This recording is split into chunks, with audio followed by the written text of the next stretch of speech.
for Vodafone. Pushing the right buttons for me, Michaela. So Nahia Orduña is the Senior Manager of Analytics and Digital Integration at Vodafone, but she's also the core lead of the Women in Big Data for the Munich chapter. And I'd like to greet Nahia and invite you to the conversation. Hi. Hi, Larissa. Thank you very much. And if you wouldn't mind, you've got a big role at Vodafone, but could you tell me a little bit more about the Women in Big Data organization? Yes, so Women in Big Data is an industry-driven organization. This means it's sponsored by companies, and you will find interesting to find out that it was founded in 2015 in Silicon Valley by one person from Intel and another person from SAP. In fact, SAP plays a big role in Women in Big Data here in Europe. The president of the EMEA chapter is Tina Rosario, Chief Data Officer at SAP. So we have like a big support from SAP, and we are like people from different companies, as I mentioned, from Intel, AWS, from Vodafone, from SAP. So it's like a very good networking opportunity. And what do? We encourage diversity in the big data field because we see there are a lot of interesting opportunities in careers in data. And yeah, we offer trainings, organize events, and champion success of women in the data area. Yeah, and Nahia, since it is a global organization, we've got a really good chapter here in Munich, but I suspect they're in Berlin and Hamburg and in Dresden. So there are like in different cities, it's very strong, for example, as well in Düsseldorf, and we are opening more chapters as we speak. So it will be interested if somebody's interested, they could contact me and we see what we can do. It's a global organization. We have from South Africa, Nepal, Mexico, US. So it's very global and diverse. Cool, cool. Well, Nahia, this is where I met you as you're leading a lot of conversations at Women in Big Data, and we've met at Microsoft, we've met at AWS, and there's been meetings at Intel, and we've got a host of other sponsoring companies that are in big data, and it's really remarkable. So everyone that's on the line, I welcome you to check out Women in Big Data, and there's a link in the meeting invitation I sent. But let's get to why we're here today. So Nahia, thank you. And I think the conversation on, how we can be more inclusive in this very interesting situation we find ourselves. Why don't we get started and talk a little bit more about that? Sure. Yes, interesting time. So, well, first, like, thank you, Larissa, and the BW and SAP team. I'm very happy to be here today. It's always a pleasure to talk to you. Last time I was talking to this group of people at the Munich chapter was just for the International Women Week, just before all started. It's only like 2 months ago, but we are like now in a different world. At that point, I was talking about why we should celebrate cognitive diversity, and with all that has changed in the last 2 months, I believe like we are like closer to a more inclusive future.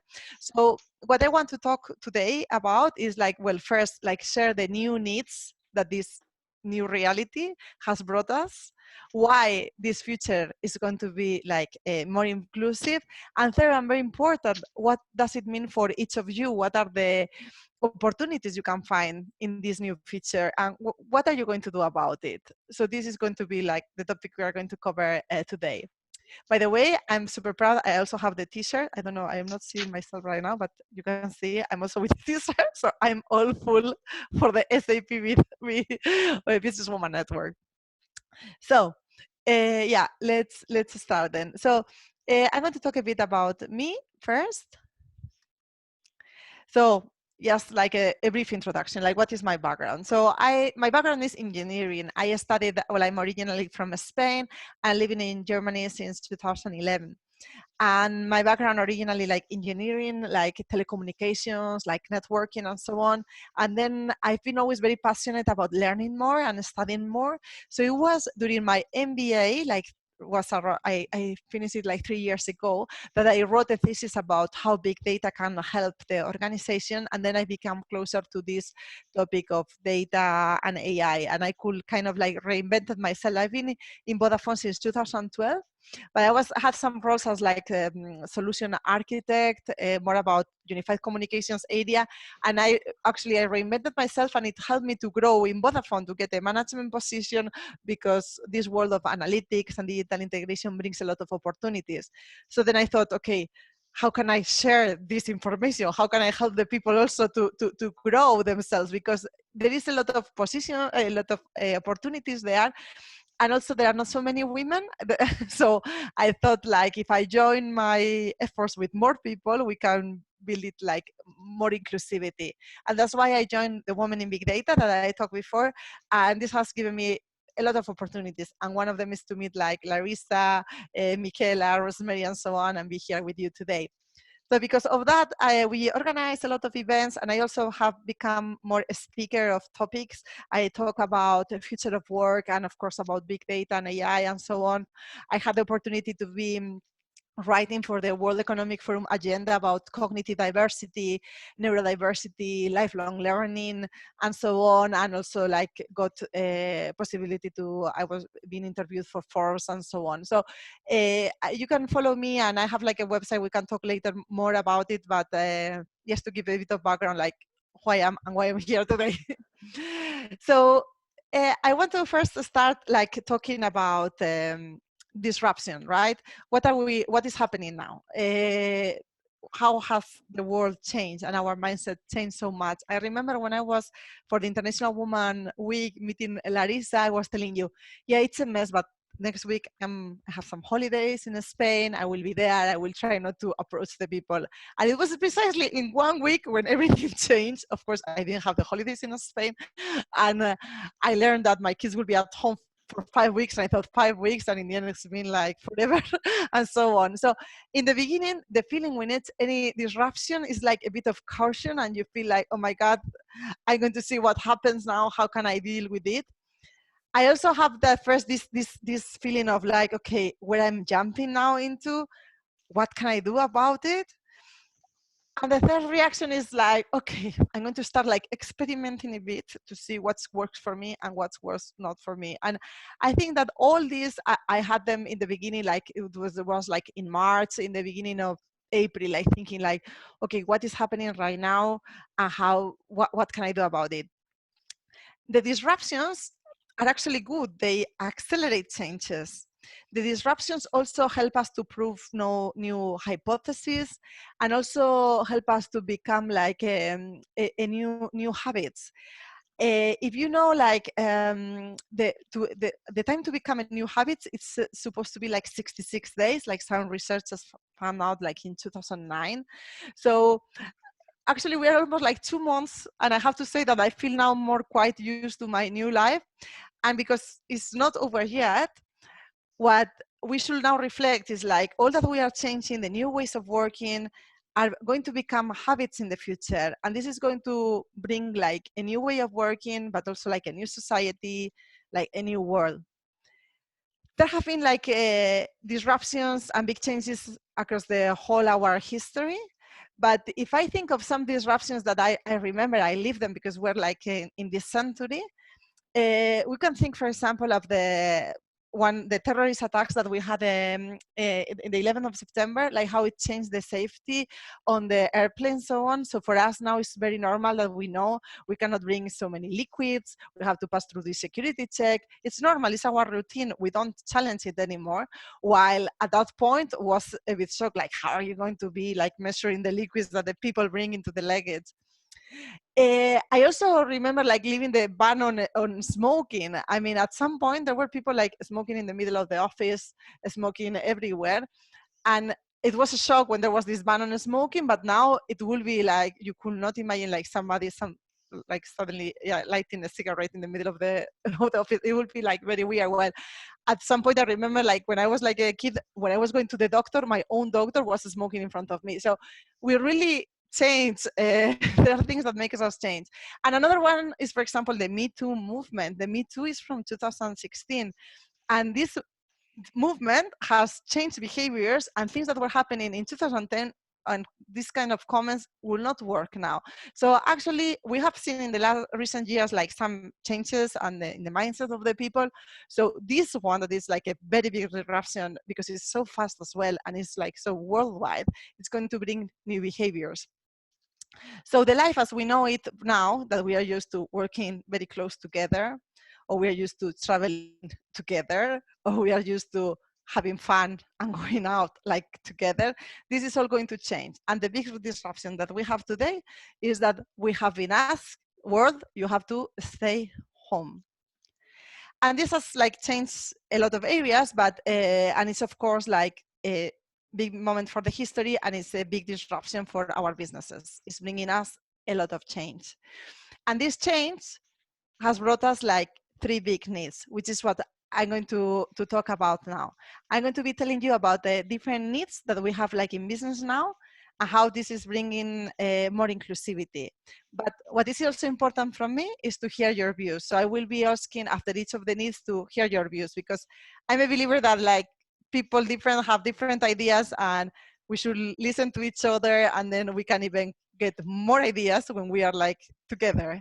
So let's start then from the first need. So one of the things that we've seen as business is that suddenly we need a different way of making decisions, a different decision making. Why is that?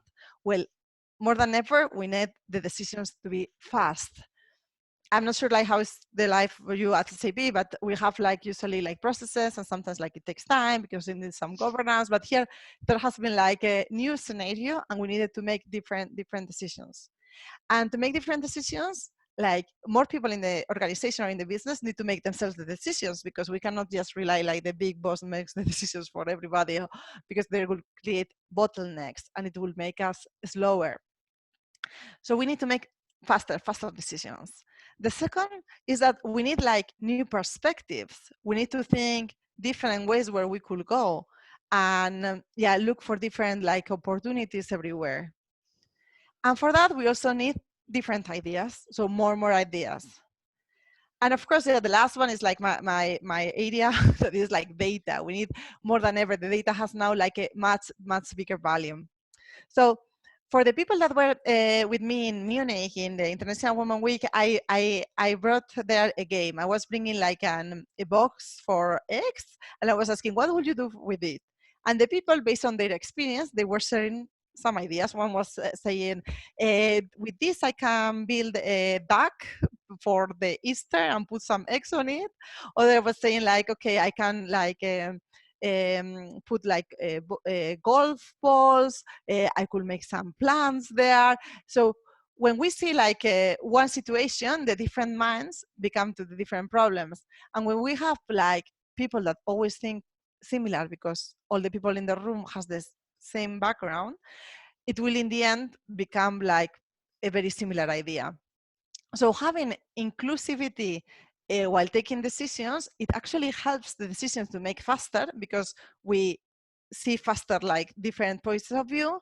We gather, of course, more ideas, and in the times in and talking about data, it's very important that we have like different people to review the ideas, because we avoid this way our own cognitive bias. So when we have seen that I was covering that last time, how artificial intelligence, it's great, it can help to make decisions faster, but if the algorithms are going to be as biased as the person behind those algorithms, and we have seen how in the media there are examples where the AI was biased, and then we had, for example, Amazon a recruiting algorithm that was favoring male CVs over female for some technical positions, because that algorithm had learned that more men were used to having those positions. So in this sense, all this way of like decision making in the teams, it has really become more need to have like different perspectives. And what is the news for us? Well, this is the Women Network, and I think like it's more than ever important that there is like gender diversity in the organization at all levels, to make like faster and better decisions and get more different perspectives. And also, like if it's like an international team, I also think that this even it brings it to also to another level, because if I have somebody that is like sees the thing with the mindset of US, somebody from Germany, somebody, so it can also get more ideas. So in this sense, this is being recognized that actually like a more diverse company are having like better responses. So I've already talked a lot. I would also like to know, what is your view? How do you think that this different decision making can make teams more inclusive in the future?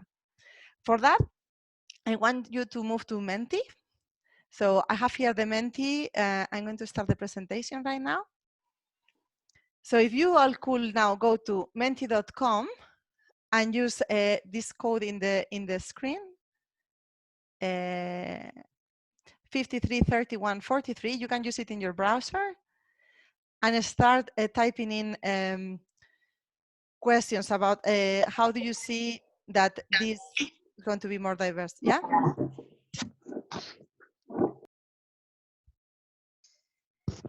So to the audience, I'm using my cell phone, and I just put into the browser menti.com, and I put in the code 533143, and I hit submit, and it comes right up with the question that you see on the screen. So it allows you to enter your own thoughts on how do you see these needs will bring a more inclusive future.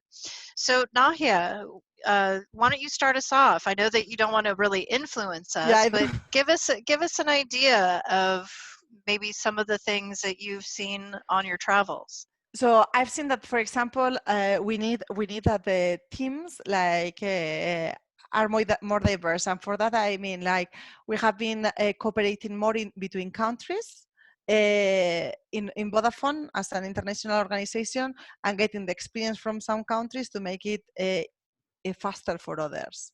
So this could help like to have more views from different people together.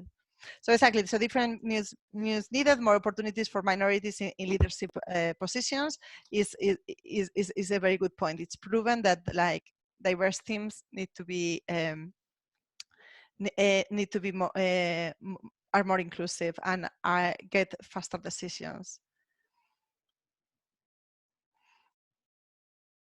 Let's see if I can write mine down.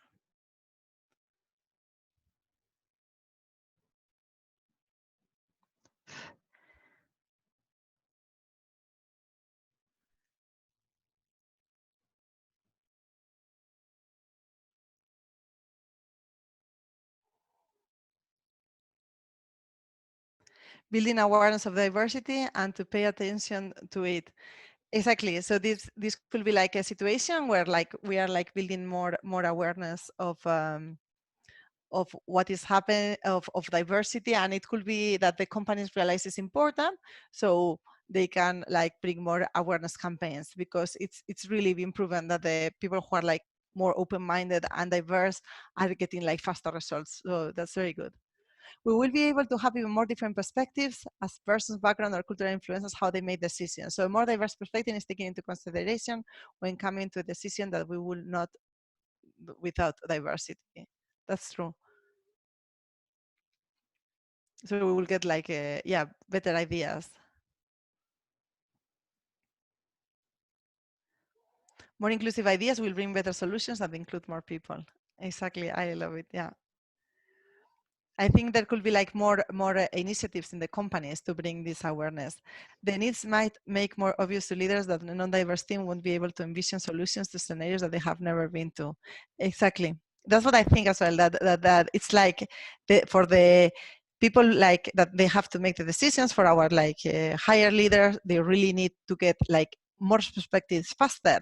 And if you ask a team to brainstorm, it's going to be more different ideas when the people are really like more diverse. More people getting involved will bring more leaders to listen. I love it. Yeah, very good.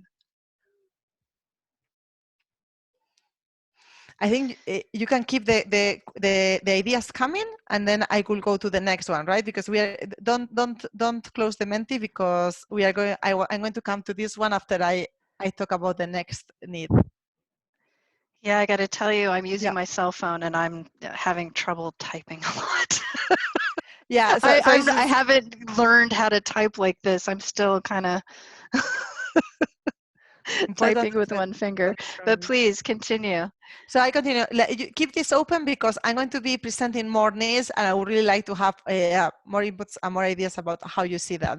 Precisely because the more that we are, I'm sure all of you have a different background than mine, and your daily job is different than mine. So I would really like to understand how is it for you. Especially this diversity needs can lead to better decisions because different age groups have different arguments. I think that when we talk about diversity, I like to talk about cognitive diversity because it, and the talk I had in Munich in March was around that, because it's really like when you have like a different age, different gender, different cultural background, different studies or neurodiverse differences, exactly, you think different and you have different arguments. And more are coming up, the more normal it becomes, the more it's accepted and actually practiced. It's true. It's like an acceleration, right? Like we knew like diversity is good and you need faster decision. And I was like, oh my God, now I need to do faster decisions. Let's bring here more ideas. So it's definitely like a good opportunity. So I'm going to continue with the presentation and then I come back to this one. So the next, then my next is about new ways of collaboration, and this is, I think, like we will all agree, like many of us, we had already experience with virtual tools, but we have used them now more than ever, right? I mean, I've been working from home for a very long time, so for that, this has not been like a big change for me. I had like home office contracts since I joined Vodafone in 2012, but still, for a lot of events and a lot of all hands and so on, we still were going like face to face. In fact, like I was managing like a team in UK, and during the last 2 years, I've been going to UK every month. And now I don't go since January. so things that I used to do with my team face to face, now we are looking for the new tools. How can we do that online? So this is changing the way of collaboration. But apart from that, all our virtual life, right? We are now no longer like together in a room, so we feel kind of like, some people can feel like kind of alone, and we are also seeing how we can engage the people that are in different households, and how we can, for example, build a report with them. So having like, for example, a virtual coffee and so on, does it help or not? There are different activities. So for example, for us, because I've been doing this like for years, what we do is like sometimes like a Friday, we take half an hour and we watch a TEDx talk together, a TEDx talk totally unrelated from work. And then usually it takes like 12, 15 minutes, and then the other 15 minutes we talk about it. So we have been seeing things around how to be happy, and things totally different, but it also helped us because with my team I never had a chance to go for lunch with them. So it builds. So they're becoming more and more new practices to collaborate everybody in the different places. And other thing is like you can actually work when you can, especially now that people have to take care of relatives, so they have like timings to go shopping that are different per countries and so on. So what does it mean? I think the new way of collaboration, it should not be I try to replicate what was happening in the office via a Zoom call, because that will not be efficient at all. We have to evolve from just trying to have talks all the time and talking and making videos all the time, to a kind of asynchronous collaboration. Asynchronous collaboration means that, for example, if you and me, we are working in a project and I need something from you, I can use like the collaboration tools of choice, right there, like the file we are working in, asking some questions. And when you have the time, you answer that. And if you need some more guidance, you can, of course, ask to me, ping me, and I can give you more guidance. But we need to stop thinking that we need to be all the time, all in call together, because that will, in the end, reproduce some inefficiencies of being in the office, being in call. So for that, I mean, at least for us, we are like really empowering more like ways of asynchronous collaboration. And while we still have some catch-ups and some virtual calls, everybody is able to organize where they work. For many, it could be like, look, I need to stop at this time because I need to pick up the kids, or because my kids are at home. But then I can do something more later, and so on. So everybody should be able to work when is best for them now. And then the last is like, and from anywhere. So actually, now it's not so much relevant where we live. I think this is a big change, because if more and more positions become virtual, then it will not be so decisive where you live to get a certain position. And if I think this can be all like make a much more inclusive future. I have experience, I know a lot of people that suddenly are moving to a city because the partner has found a job there, for example, and then they have to adapt themselves. But if you could really like work what you want from wherever you want, this could make the things much more easier. Or if you can, like, this thing of working from home, it becomes like more and more, we are more used to it. It can also help our life because we reduce the commuting times. I've always like, I work full time. I've been always working full time, and I have small kids, and some people were asking me like, how you do that? And I think for me it's possible. I mean, I never thought of going part time because I'm so flexible. I can really decide when I work, and I don't lose time in commuting. So I mean, it works for me, and I think like I'm thankful that I always have this chance of working from home. So I think that now more and more positions are working from home. I will have like more opportunities in other places or in other positions. It's not like, oh, I was super lucky in this position. It's like now everything is becoming like this, and it will open more opportunities for the people. And if also in the future people from rural areas can apply to positions that they don't have to move to the city, it can also have consequences of making a more livable cities, easier to live cities, and also like more better communities in the rural area. So I think the new way of collaboration and all becoming virtual is a big change. It's here to stay, and it's going to make our future more inclusive. So now I would like to ask what you think about that. I'm going to go back to the Menti, which will be like here open. I didn't change anything. And I would like that you put here, think also of the virtual life, how this brings a more inclusive future. Did we change the question in Menti? No, it's the same one. It's how do Okay. you see that so it's the same question. So how do you see that the virtual life is going to be more inclusive? Okay, because the question looks the same on my screen, but that's No, it's the okay. same. It's the question. Yeah, exactly. Yeah.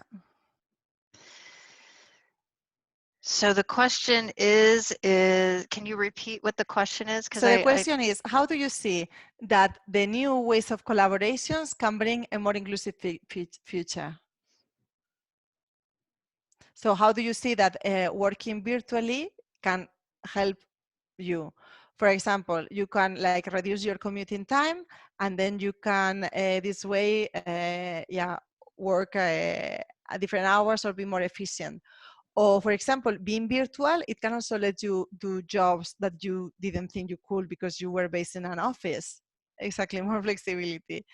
Um, what we are doing today is a result of this new virtual collaboration. I remember when I talked to Larissa about going to the Munich office and talking there in the Munich office for the Munich group. And because of all these changes and all this new virtual life, now we are here together, people from different cities, and this is like being a video call, which is being recorded, so it could be also like shared later. So it's going to bring more opportunities. Since I have kids at home, I can work with my kids when they need me and work around that. Yeah, so the part of having kids at home, I'm also with that one. I mean, I think that's going to become better when they can really all go to the kindergarten and so on. But it's really makes life much easier, more freedom, free time. Yeah, I think it's all more freedom. You can focus when you can and where you can, and makes things easier. People being more open and collaborative despite not being in the same office meeting each other.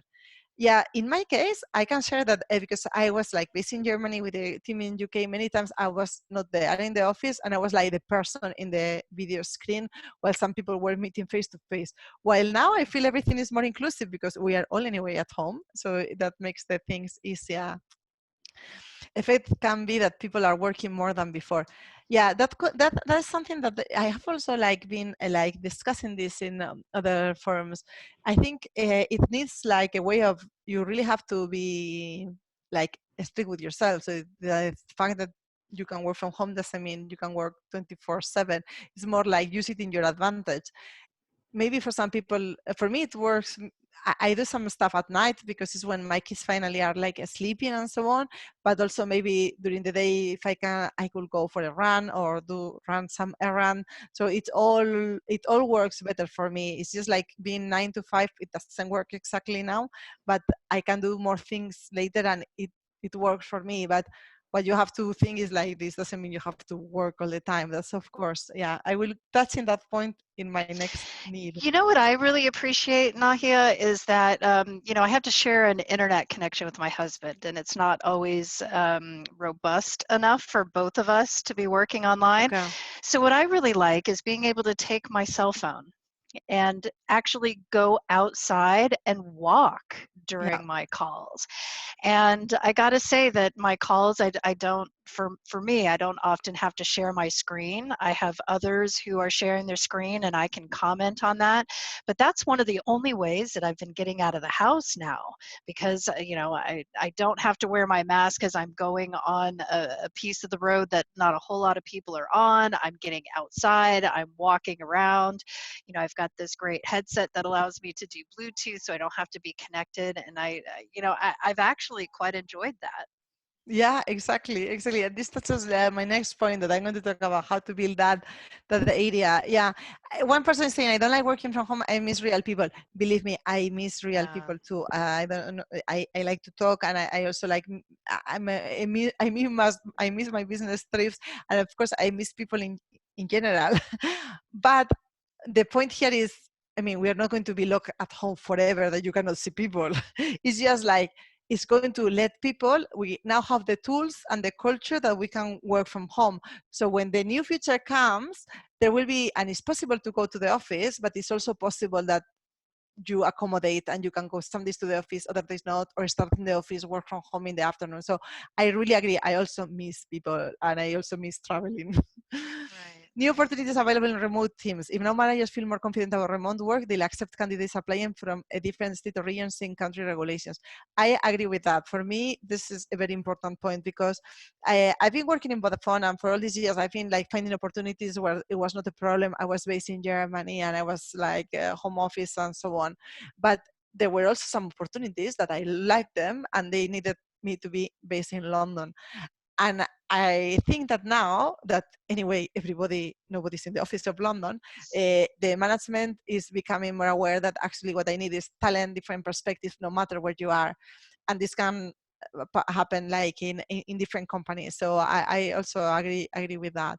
And it's easier to include breaks in your working day. For example, go for a walk when the weather is nice, not in the evening when it gets cold. This is a bit what I was mentioning before, that now it really doesn't matter. As you organize yourself, you can really like decide when it's best for you. So thank you for all this. Keep them coming. I'm going to go to the next because we touched some of the new points, and it's like the need of more empathy. So first of all, we need to focus also more in our well-being, and I think as business, like we have to take care of the well-being of all our employees, of all our colleagues. One person was saying like that you can maybe work more. Another was saying that you miss the people, and this is like a exceptional situation now, because it's not only we're working from home, we're working from home, we have to take care of relatives, or somebody is at home alone, or with one partner, or with one person that shares the apartment, and it's too much. I understand that it's not only about the problems of the childcare. We need to have like well-being incorporated in our routine. I have no idea what is happening with you at SAP, but I see that for us, we are really getting more encouragement than ever from the management to do yoga. We have like some virtual yoga meetings. For us now, it's not possible to make to schedule calls at midday because the people should like take care. So lunch and learns also we can, but not like business meetings. So there is really becoming more and more aware because the organizations are realizing that they need the people in the full well-being. And I think this is something that before it was not so much brought up in the conversations, and now it is. So it is very much accepted that the people find their new routine, and the companies that I've seen are quite supportive for that.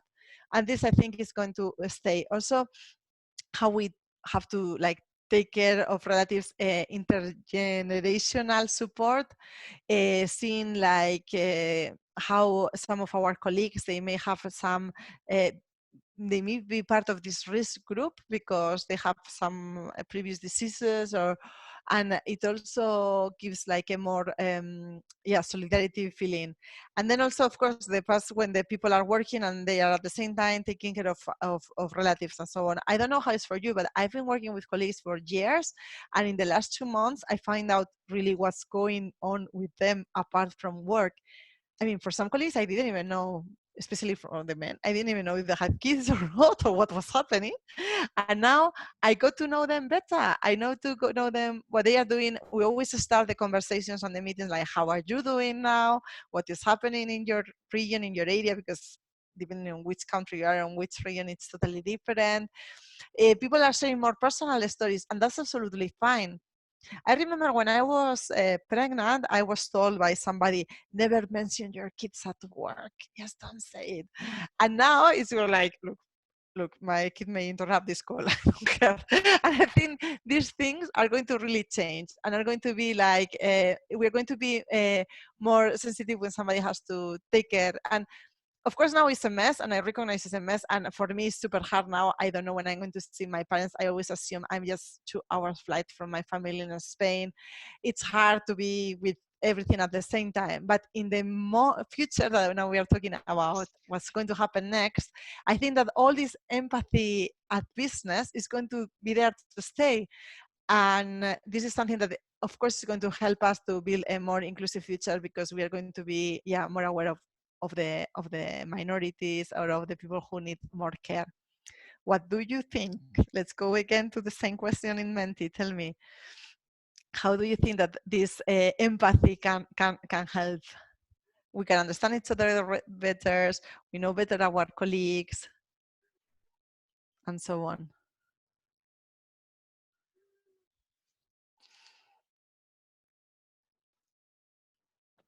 For example, No, for women and so on, that usually are the ones that take care of the children, I think now it's so much more understood by everybody how painful it can be, and give like the resources. So it could help that. you know what I find really funny is the addition of more of these what they call memes.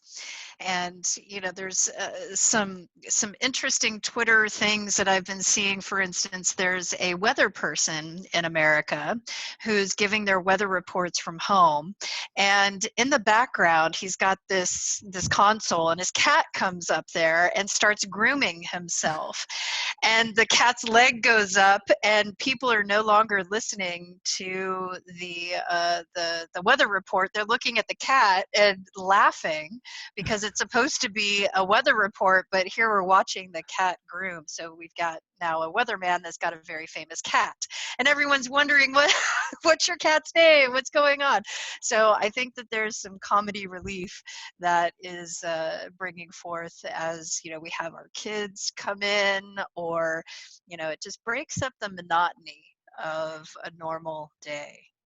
I agree with that. It's like change. It's like kind of like for some people are like hiding what is around them, and this actually makes you more human. And we have now all our leaders saying like, yeah, I understand what it is to be at home with the children, or if you don't, or if you are alone at home, and I understand like you really need more to have people contact. So how can we facilitate this for the different situations? So I see I see here like more understanding of people taking care of relatives, comedy relief. It's easier to understand people who are in different situations. The person in the family who usually takes less care of the kids now understands how difficult it sometimes is to work and take care of the kids at the same time.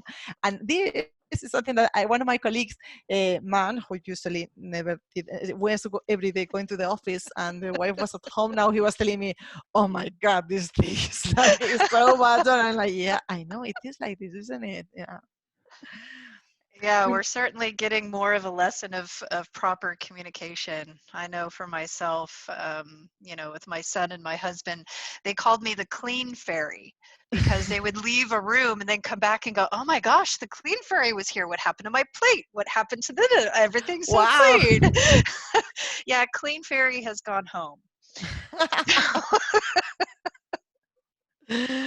Yeah, good. And then here, like also like it says like more understanding people taking of relatives. Yeah, conversations are more human and accepting of differences. That's also like in my experience, it's exactly the same. We start in our team meetings. We always start in the beginning saying, "How are you feeling?" And everybody says like from 1 to 10 how they are feeling physically, and so physically, emotionally, and at work, because if I didn't sleep the whole night because I'm worried because a lot of things can happen now to make me worry about. I shared that in the beginning, like, look, today I'm like 4 because, but at work I've achieved this and this, I'm 7. Or other person can say, today I feel more optimistic, I'm an 8, but today at work, I mean, everything was paralyzed, the people are now at 4. We never had those conversations before. We were just like going straight to the point, everybody giving the update and leaving.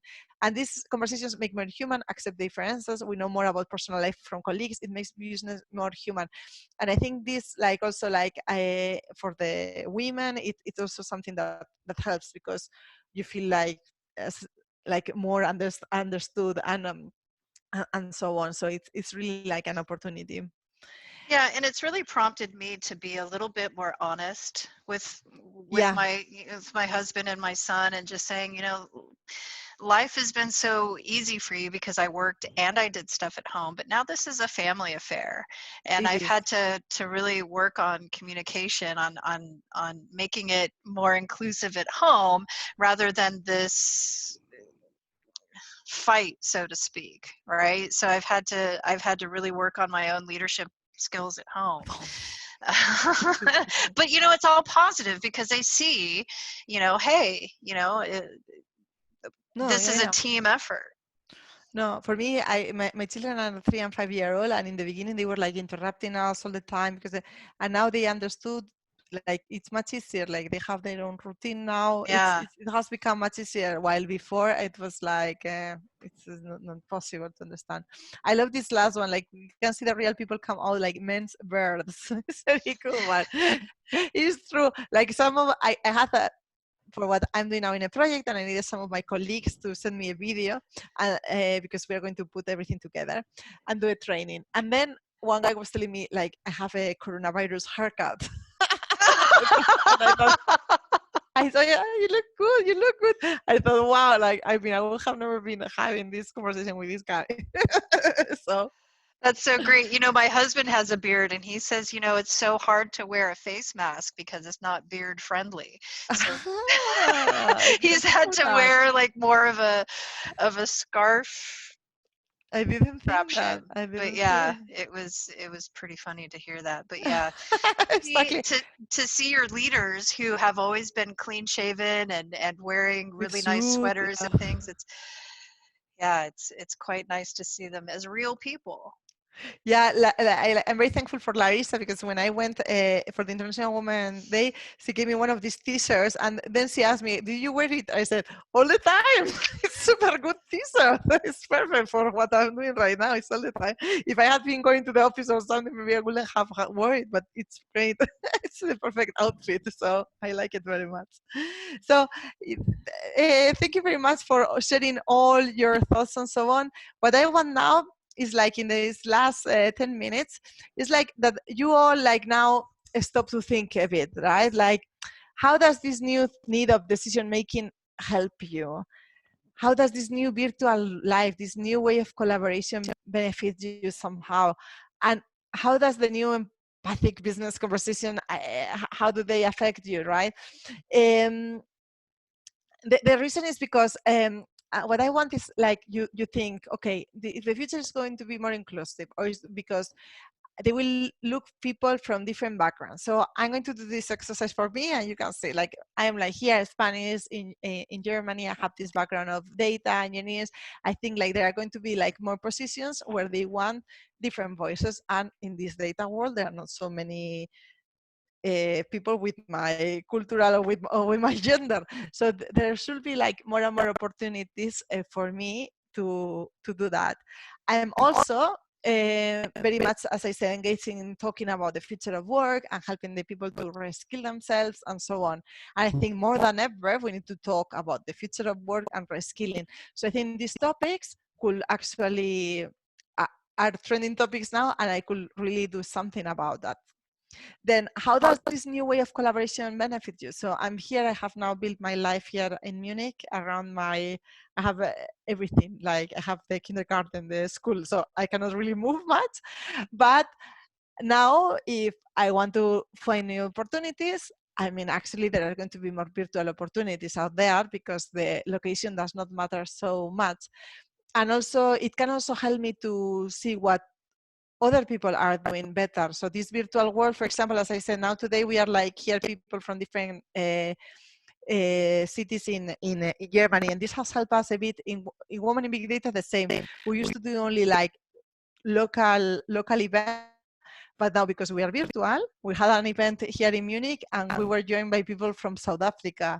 Last week, I attended the Women in Big Data event organized by the Düsseldorf chapter, because now I can share more and I can also get more insights from different teams. So that's good.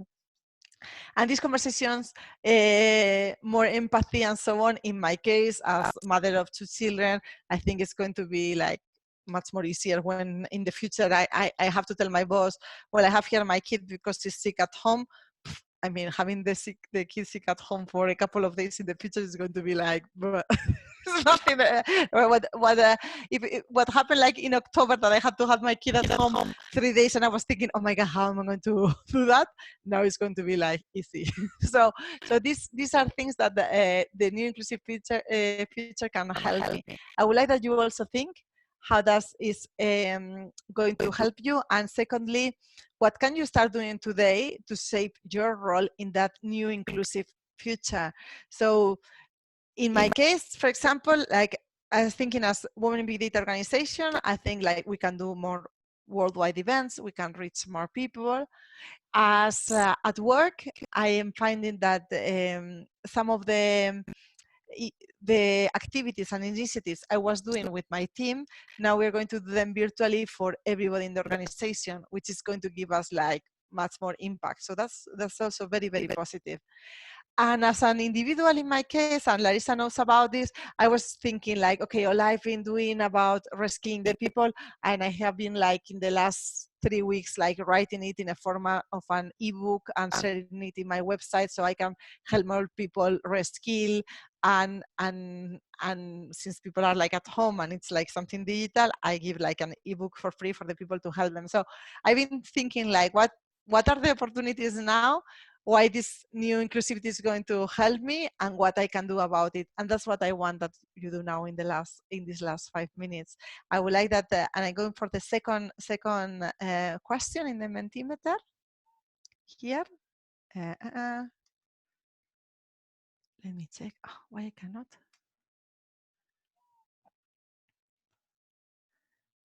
Let me check. I may have to go to. I go like this.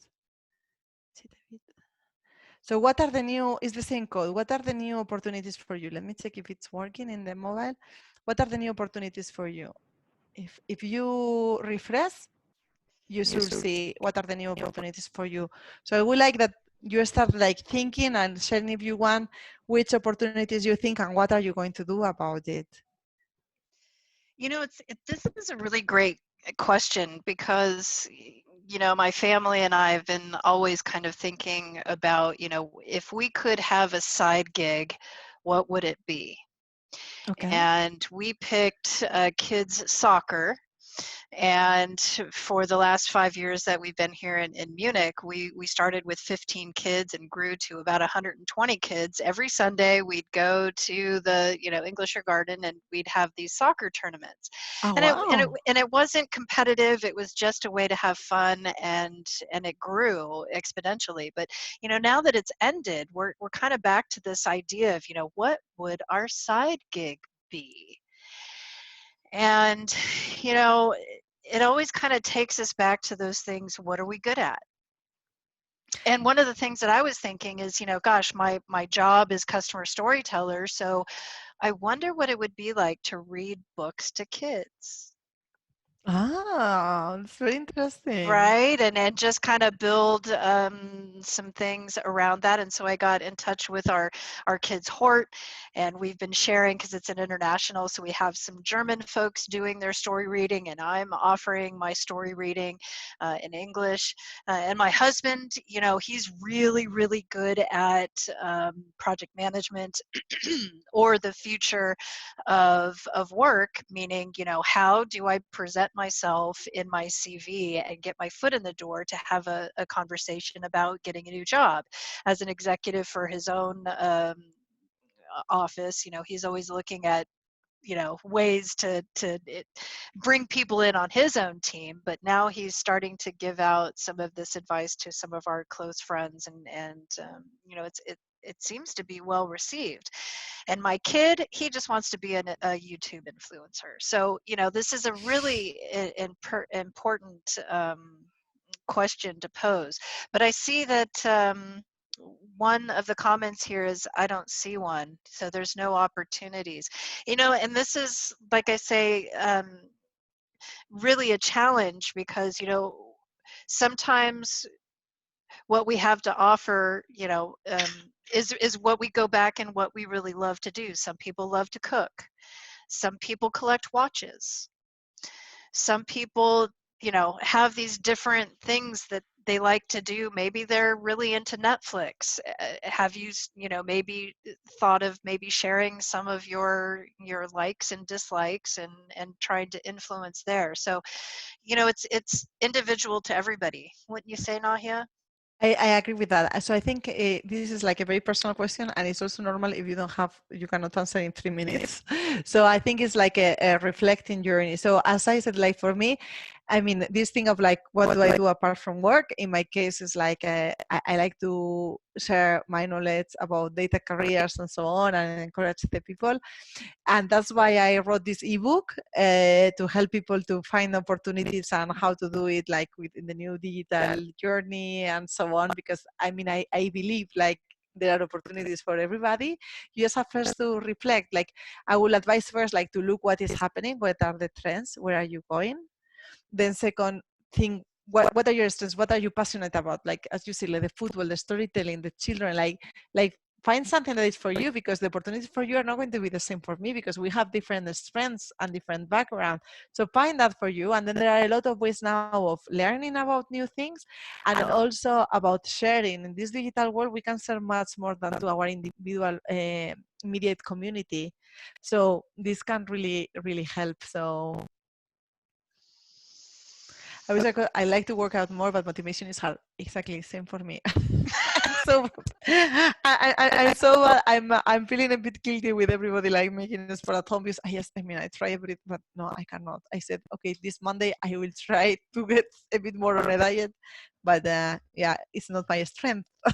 So I'm very happy still by the people who share videos in YouTube about how to do it, and I try to follow them. I think everybody has a different strength, and it's and these strengths, how you build those strengths in opportunities. Yeah. I know we are like running out of time, so I just wanted to share like the like what will be like the key takeaways. I wanted to share that basically disruption brings new mindset, as the examples I covered before. This new way of decision making, collaboration, empathy at work make the future more inclusive. So I would like now that each of us like think about, reflect on it, and start shaping the role in the new future. And you can start today. So the new way of working is not going to be the same after this crisis, and but still there are some new opportunities there. and it's up to all of us to take an active role in reshaping ourselves on that. Yeah, I totally agree with you, Nahia. Yeah, it's a different time, and we can also all get caught up in being fearful of it. And I appreciate this presentation today because it is making us, look at more of the positives and what can um, we do, even in the small little bits in our circles, to to just get through it. Because we really have no choice. We just have to pull up our bootstraps. Exactly. I think now it's like 1 hour. I mean, if somebody wants to continue a conversation, I welcome the people to reach me in any channel, and I will be happy to continue. And thank you very much, Larissa, for the invitation for this today. Brilliant. Thank you, Nahia, once again for your time. This has been a really fun conversation. I just wish it was in person. But to everyone on the line, thank you for joining. And please take a peek at Nahia's website. She does have quite a lot of content there. She's got some of her videos from some of her speaking engagements. In fact, she has one from our International Women's Day at our Munich office here in SAP. But I only see this growing with a lot of her collaborations with different organizations, being on Forbes and being that keynote speaker, especially when it comes to big data, and being inclusive and having more empathy. So this is great. Nahia, thank you. Thank you. Thank you very much, Larissa. Thank you.